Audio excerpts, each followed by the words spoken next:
Hello everyone, welcome to Gaurav academy. आज 15 मई 2020 है और आज का जो सबसे बेस्ट करंट अफेयर्स है वो लेकर आया हूँ। चलिए स्टार्ट करते हैं आज का करंट अफेयर। आज का सबसे पहला क्वेश्चन है, विश्व आर्थिक मंच वर्ल्ड इकोनॉमिक फोरम द्वारा जारी ग्लोबल एनर्जी ट्रांजेक्शन इंडेक्स में भारत का स्थान क्या है। भारत का स्थान बताना है ग्लोबल एनर्जी ट्रांजेक्शन इंडेक्स में। ऑप्शन है 74वां, 57वां, 69वां या फिर 44वां। जो सही आंसर है गाइज वो है 74वां। 74th पोजीशन है ग्लोबल एनर्जी ट्रांजेक्शन इंडेक्स में भारत का। अब यहाँ से क्वेश्चन बन सकता है कि ग्लोबल एनर्जी ट्रांजेक्शन इंडेक्स कौन जारी करता है या फिर कौन सा इंस्टीट्यूशन या ऑर्गेनाइजेशन जारी करता है। तो विश्व आर्थिक मंच मतलब वर्ल्ड इकोनॉमिक फोरम इसको इशू करता है, जारी करता है। वर्ल्ड इकोनॉमिक फोरम का हेडक्वार्टर कहाँ है, तो स्विट्जरलैंड जिनेवा में है, जिसकी स्थापना 1971 में की गई थी। एज ए गैर लाभकारी संस्था, नॉन प्रॉफिट ऑर्गेनाइजेशन के हिसाब से उसको बनाया गया था। चलिए नेक्स्ट देखते हैं। हाल ही में कोविड-19 से लड़ने के लिए न्यू डेवलपमेंट बैंक ने भारत को कितने राशि की ऋण स्वीकृत किया है। $1 मिलियन, $2 मिलियन, $1 बिलियन या फिर $3 बिलियन। जो सही आंसर है third number, $1 billion new development bank Bharat को प्रोवाइड किया है, दिया है। न्यू डेवलपमेंट बैंक को ही हम क्या बोलते हैं, ब्रिक्स बैंक बोलते हैं या फिर इसको शॉर्ट फॉर्म में एनडीबी बोलते हैं, न्यू डेवलपमेंट बैंक। देखिए जैसे यहाँ के लिखा हुआ है न्यू डेवलपमेंट बैंक।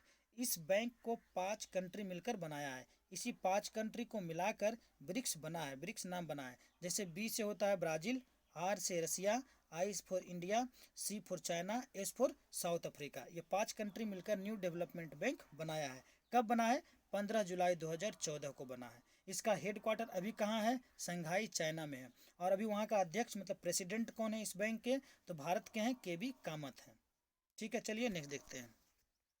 किस राज्य सरकार ने बेरोजगार युवाओं को नौकरी के अवसर प्राप्त करने में मदद के लिए होप पोर्टल बनाया। होप नाम का पोर्टल बनाया, कौन सा राज्य सरकार, उत्तराखंड, उत्तर प्रदेश, मध्य प्रदेश या फिर झारखंड। जो सही आंसर है वो है उत्तराखंड।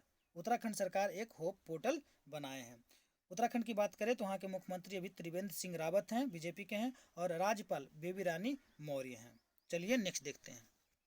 हाल ही में किस भारतीय बॉक्सर को राष्ट्रीय डोपिंग रोधी एजेंसी नाडा के अनुशासनात्मक पैनल में शामिल किया गया है। किसको बनाया गया, मैरी कॉम, जितेंद्र कुमार, शिवा थापा या फिर अखिल कुमार। जो सही आंसर है गैज वो है अखिल कुमार। अखिल कुमार को राष्ट्रीय डोपिंग रोधी एजेंसी के अनुशासन पैनल में शामिल किया गया है। यहाँ पे नाडा के बारे में थोड़ा सा जान लेते हैं। एक होता है नाडा और एक होता है बाडा, एक होता है बाडा। देखिए नाडा का यहाँ फुल फॉर्म दिया हुआ, कभी कभी कोई एग्जाम जैसे रेलवे एनटीपीसी वगैरह का एग्जाम देंगे और एलडीसी वगैरह का, बैंक वगैरह का, तो वहाँ पर कभी कभी शॉर्ट फॉर्म भी पूछ देता है और उसका एब्रीविएशन भी पूछता है, फुल फॉर्म भी पूछ देता है। तो उसको एक बार जान के रखिए। नाडा का फुल फॉर्म क्या है, national anti doping agency, Bharat का है ये, जिसका इस्टेब्लिशमेंट 24 नवंबर 2005 को किया गया था। दोनों चीज़ आपको याद रखना है, इसका फुल फॉर्म, इसका इस्टेब्लिशमेंट डेट भी है। बाडा वर्ल्ड एंटी डोपिंग एजेंसी इसका नाम है और इसका इस्टेब्लिशमेंट किया गया था 10 नवंबर 1999 को। चलिए नेक्स्ट देखते हैं। हाल ही में US centre for disease control and prevention द्वारा भारत को कितने राशि की सहायता दी गई है। ऑप्शन है $3.6 मिलियन, $3.5 मिलियन, $4.9 मिलियन या फिर $2.7 मिलियन। जो सही आंसर है गाइस वो है $3.6 मिलियन। ठीक है, चलिए नेक्स्ट देखते हैं। हाल ही में सरकार ने घोषणा की है कि 31 मार्च 2021 तक टीडीएस और टीसीएस की दरों में कमी होगी। कितनी कमी होगी, तो ऑप्शन है 10%, 20%, 30% या फिर 25%। जो सही आंसर है गाइज वो है 25%, 25% जो है होगा। टीडीएस का फुल फॉर्म क्या होता है, टैक्स डिडक्टेड एट सोर्स, और टीसीएस का फुल फॉर्म होता है टैक्स कलेक्टेड एट सोर्स। चलिए नेक्स्ट देखते हैं।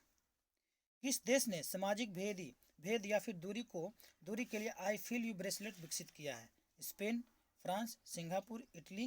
कौन सा कंट्री किया है, तो इटली किया है। जिनेवा में ये स्थित है इंस्टीट्यूट, उसका नाम है इटालियन इंस्टीट्यूट ऑफ टेक्नोलॉजी, यही इसको बनाया है। चलिए नेक्स्ट देखते हैं। भारतीय पुरातत्व सर्वेक्षण के महानिदेशक के रूप में किसे नियुक्त किया गया है। विद्यावती मित्तल, बी विद्यावती, कुसुम चतुर्वेदी, सर्वेश मिश्रा। जो सही ऑप्शन है वो है बी विद्यावती। बी विद्यावती को भारतीय पुरातत्व सर्वेक्षण विभाग का नए महानिदेशक के रूप में बनाया गया है।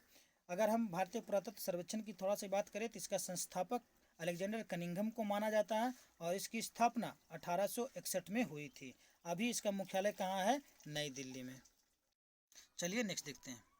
कृषि मंत्रालय ने पीएम किसान योजना के तहत कितना करोड़ रुपया जारी किया है? 18,517 करोड़, 18,615 करोड़, 16,000 करोड़ या फिर 15,400 करोड़।